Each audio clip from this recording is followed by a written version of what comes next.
Good morning, everyone. Happy, was it Wednesday? I'm losing track of the days. It's Adam here with Golden Care. I have my dear friend Carly, owner of Mobile Rehab here in Naples, Florida. How you doing, Carly? Good. How are you, Adam? I'm doing really well. So we kind of, our Facebook page has been pretty active with bringing different community partners to the stage when it comes to, our current environment and our community resources, and just shining light on all of our healthcare providers who are really just impacting our senior population, especially during times of COVID. So I want you to just give us and our viewers just some insight of what mobile rehab has to offer Southwest Florida. Mobile rehab is really a new concept in therapy world. We came into effect actually before COVID even was a concept or an idea. We just happened to get moving on this in really the right time because legislation had passed that really changed the atmosphere of home health and the services that they were able to provide. So, home health before used to be able to see patients for a long period of time. They did a great job of servicing some of the chronic patients like Parkinson's or rheumatoid arthritis, or they used to kind of refer to them as frequent flyer patients that would come on. They would get 21 visits of physical therapy, 21 of OT every 60 days and be able to start again when they needed or when they had a flare up. Beginning of 2020, there was a law that passed that kind of changed the way that home health was reimbursed and structured and really shifted them to more of an acute role. When they did that, it became very apparent to me that those patients that we frequently served as chronic patients or consistent patients that came back on every once in a while and needed that in home assistance to get stronger were going to slip through the cracks. And they weren't going to be seen anymore. It wasn't going to be possible. Home health was going to take on more of a role of getting you to outpatient as their number one goal. And a lot of patients in our area were never going to go to outpatient. It's not practical for them. It's not likely for them. They just can't get there. Especially in times like today, right? I mean, Yes. Then COVID came and that threw even more of a curveball into it and made it more solidified that this was something that was needed. So we created a mobile outpatient. So we're actually billing as if we're an outpatient structure. There's no homebound restrictions. We don't have to go through the PDGM guidelines that home health goes through. And we go into the house and see people for long-term care, for long-term rehabilitation. Our goal is not to send you to another setting. It's to get you better. right? And I think there's so much to be said about the quality of care with a huge focus on staying at home, staying safe, and staying out of the hospital and rehab facilities. So, would you say that COVID drastically impacted your business? Ironically, we launched in April and COVID kind of launched in March. So Hmm. it impacted us by slowing us a little bit because we didn't know it was around the corner. We were launching with the premise of getting ahead of the legislation that had impacted the population. Then COVID came and kind of shut everything down. So we didn't get the opportunity to go into doctors' offices and say, hey, this is the crack that we're filling. These are the laws that were passed. This is how it's impacting your patients and your population. And I think that COVID has really done a lot of masking the fact that that law was even passed. Doctors Hmm. don't realize it's there. Even home health providers or people that use home health don't realize why it's been so impacted or why the services they've had have changed. And we haven't had the ability to advocate for it like we would hope to in our area because you can't just walk into a doctor's office anymore and say, hey, this is what happened to your patients and this is why this is happening and we want to fill the crack and make it better. It's just not the same world that it used to be. Can you touch on briefly a little bit about now? I know traditional home health bills one side of Medicare, and now outpatient bills another side of Medicare. Can you just touch on that briefly because I think a lot of our viewers technically get confused when it comes to that side of it. It is so confusing, even for the people that work there. So we understand the confusion. Home health bills the same as like a hospital, they bill Med A.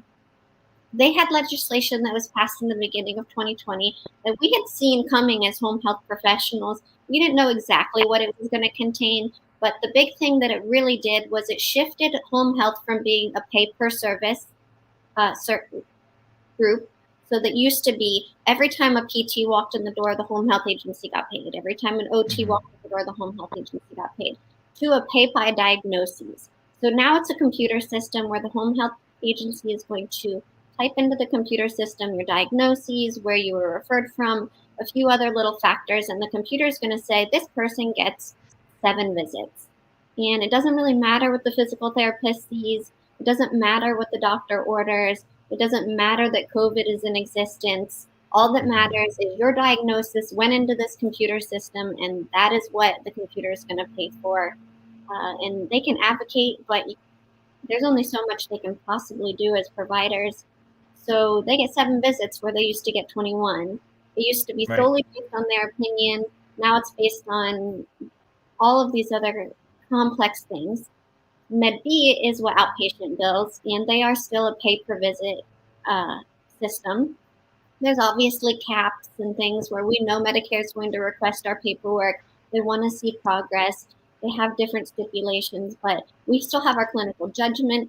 It's not somebody saying, hey, this diagnosis is worth this much money. We're saying this person is a complex person. They have multifaceted issues. This is what we're working on. This is how it's going, and this is where we think they can be. We have more justification. We still have our clinical judgment. Not that home health doesn't have their clinical judgment. They just, and it's Their not them. hands are tied. Yeah. Yeah, Yeah. they don't have a whole lot of say anymore. I know I used to be there. Um, I was in a meeting and before PDGM hit, and my boss literally said to me, Carly, you're going to have to come to terms with the fact that you're no longer treating our patients. Your job is to get them as safe as you can, as fast as you can. And I was kind of like, I'm not going to do that. Uh, and that is how our company came about. Well, and that's funny because I was going to ask, how did you get into this world? And it sounds like that kind of stemmed from your why, right? I'm a big believer that people should have purpose in what they do, and it sounds like that's a big part of your purpose in being able to provide quality care that people deserve, and finding ways to do it effectively. Yeah, and Naples, Florida, we're not every city. You can't. Hmm. We have so many seniors. You can't expect someone with Parkinson's who's 90 years old to be able to drive to an outpatient facility. You can't expect, and we don't want those people on the road. They don't want to be on the road, but they still deserve to be able to get better. Right. So with 2020 behind us, looking into 2021, we're already a month into the year. What's one main goal that you have to accomplish this year? I don't know how we're already a month into the year. That I know. January last year took 6 months. January this year was like 3 days. I don't know Right. how that happens. Our big goal is really to be able to get into our community and let them know that our service exists, even if it's not us that they choose to go to. This is really an up and coming field. It is changing the structure of rehab as a whole. I think that in the future we're going to see the system used to be you'd go from hospital to rehab to home health to outpatient. I think that's going to shift a lot, and I think that Mhm. clinicians and patients need to be aware of what's available to them and be able to advocate for themselves and other people. Right. So essentially, you can collaborate with home health organizations because, as if they were discharging from home health, you would be a good segue to kind of bridge that gap after their discharge, right? Yes. So once they discharge from home health, we'd be able to come in if they were, say, just not ready to go to a physical structure, or they were high risk for COVID and weren't comfortable with things like waiting rooms, which we do have a few patients on right now that is the sole, they don't want to go sit in the waiting room, and that's the whole reason that we go see them. And I don't blame Exactly. them. For Um, sure. So we kind of just are filling the gap. Sometimes there are patients that we've had and we're like, we have gotten you so strong, you need to go to a facility where you're going to have equipment. Sometimes Right. that's not necessary. We're able to bring in a table to the patient's home, bring them weights, set them up with their community equipment or the equipment they have, and they can continue to make progress there. That's beautiful. Yeah, and I think everyone's different, right? Every circumstance is different. It's not cookie cutter. I think having that personalized level of care is so attractive for our market here in Southwest Florida. Mhm. So if someone were to get a hold of you, I'm going to put up your information right down here.